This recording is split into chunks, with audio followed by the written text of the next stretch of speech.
Yeah, so I'm gonna tell you how I did that wooden texture that you just saw, and it will be 100% procedural.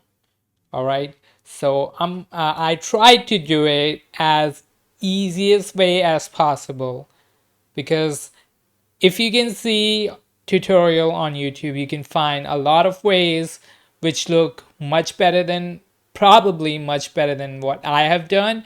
But I've tried to do it in the easiest way, which looks decent enough, but at the same time is easy enough as well. So for people who are really impatient and just want to see the nodes, you can just skip to this point. All right, skip to this time.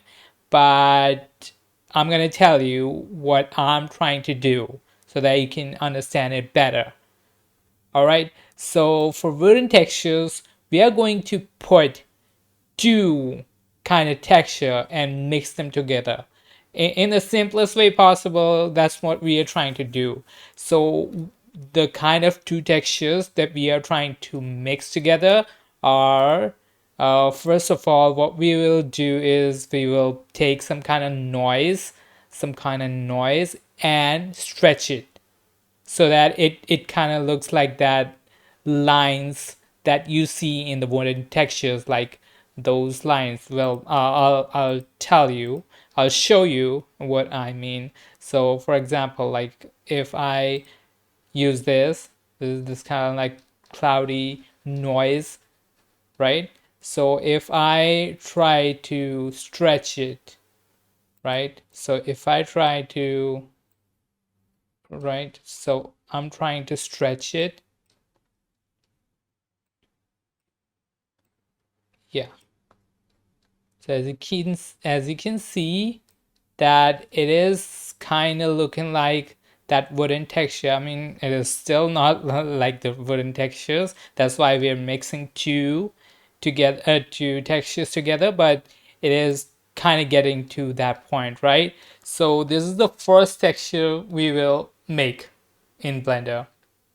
And the second texture we will make is, well, I'm not that good in reproducing it in Photoshop, but what I'll tell you is that it would kind of be like we're trying to take to the second texture is kind of be like is it would be kind of like this, right? This is kind of like grainy thing that you're seeing right now.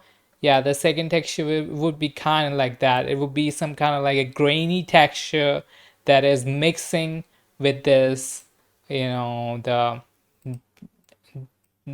stretch texture, and when both will mix, it would be kind of like a grainy texture with the kind of like wooden things that wooden texture kind of thingy that you see, and both will together would look like the wooden texture that you see in real life.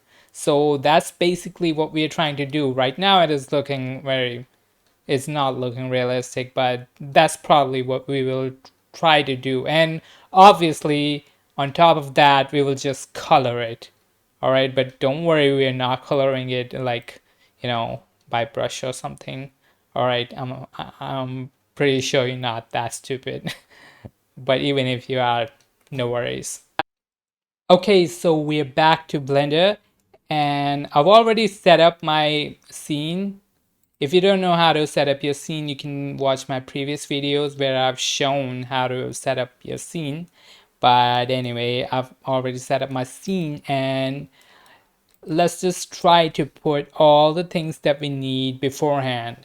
Well, if you can guess, one other thing we would need is noise texture, and the other thing we would need is Musgrave texture to give that kind of like fractal, grainy texture that you saw. Well, you didn't see, but yeah. Anyway, so these are the two texture. These are the main two things that we need. All right, we have to mix these together. So we will get mix color node. All right, we are going to color this into wooden texture color. So we are going to get color ramp as well. And we are going to need a way to map these texture according to the object we have, which is this monkey head, Suzanne. But anyway, so we need mapping and texture coordinate. Well, if you have no Wrangler, you can also press Ctrl plus T to get these two things. But anyway, I've already done it. So yeah. So first of all, we can just go ahead and connect this object to vector because we are trying to get the kind of mapping from the object. All right. So first of all, we did that, and we're giving this mapping to noise texture. All right. And now if we press Ctrl plus T, oh wait, I'm sorry. If we press Shift plus Ctrl plus left click, we can see this noise. All right, we have to convert this noise to what I made for the first layer in that Photoshop, which you can do from this mapping. Go ahead and take this Y and Z and make it very small so that you can kind of see that kind of texture here. And then to make it even better, you can change the values here in this noise texture.